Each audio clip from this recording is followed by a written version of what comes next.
about 3 degrees. The puppies are out playing. I'm having a coffee. And we're going to go and do the big bore kit on the postie.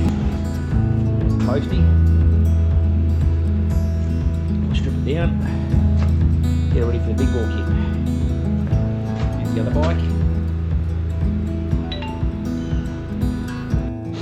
Okay, so we've got all the side covers off and pull off the airbox, and then we're going to pull off the inlet manifold on throttle body so we can access the barrel and the head.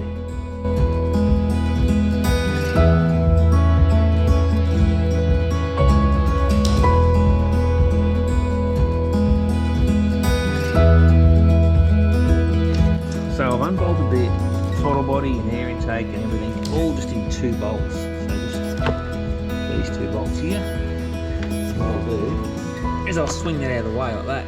That'll give me full access to the engine without having to pull all the airbox and connectors and throttle body connectors and IAC connectors off all in one. Should make things a bit easier. Rock cover off, intakes off and out of the way. Now I'm going to pull off the cam gear and undo the main head stud, head nuts, and pull off the cylinder head, then slide the barrel up.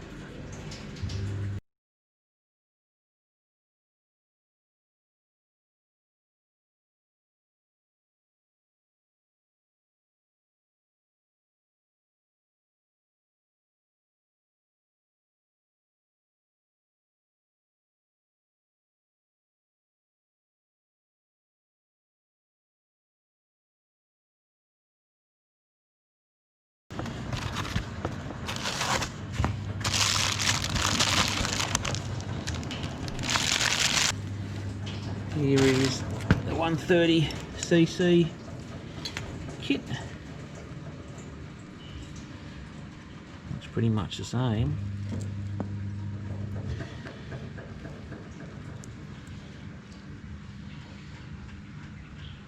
You can see the difference in the bore size. You can see the difference in size there. Another thing to note is that's got a raised section in the center of the piston. It's a convex piston. This way's concave, so I'm tipping this one's got more compression. Righto, so my GoPro went flat, so I've just had to charge it up. But yeah, so cylinder head's back on, new barrel's on. Just got to tighten up these bolts here. And if you look it up, they're only 13 Newton meters to tighten them, which is bugger all really. So I'll tighten those up, then I will put the timing chain on, time it up, and continue to put the intake back on. So these 4 nuts here have to be done up to 13 Newton meters with oil on the threads, which I've got oil on the threads. Then I've got to put the cam gear back on and tighten up the idler gear nut or bolt. It's already timed up to top dead center through the mark in here, so I'll get it back together. Rocker covers on, coolant temp, or sorry, oil temp or cylinder head temp sensors in, plugged on.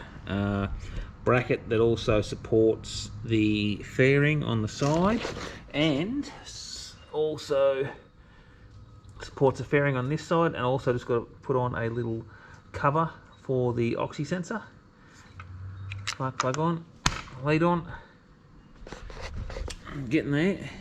Decided to clean the exhaust and I've got a die grinder in the end there and just poured it out a little bit, which opened the end of it up quite a bit, as you can see in there.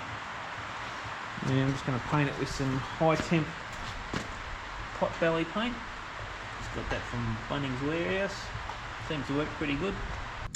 Tightened up the hose clamp up under here for the airbox. Intake's all done up and tight. Bash plate's back on. So getting ready to fire it up pretty soon. Okay, gonna leave the fairing off. Got the key.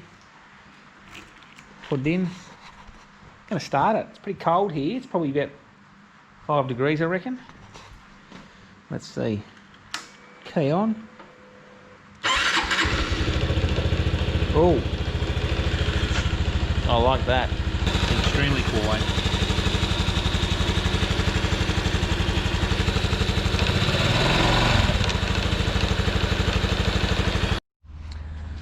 So the bike's all back together.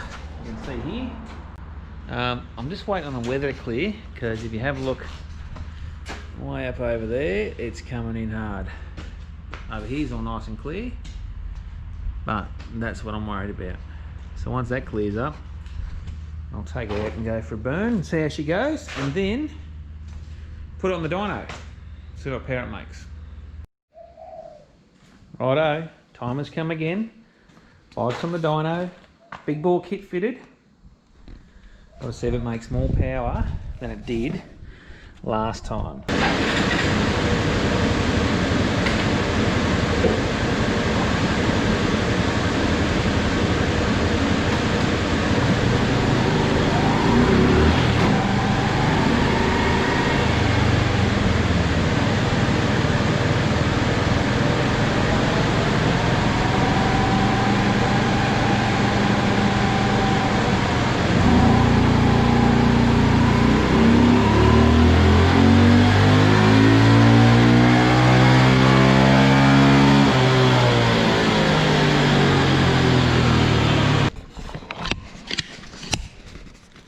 Pretty good.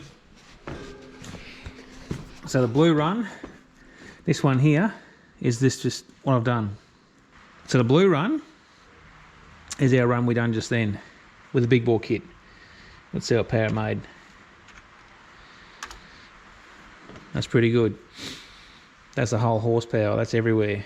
That's from here all the way through. Here on the road is where you notice it. How fast you get up to 60 Ks is really good.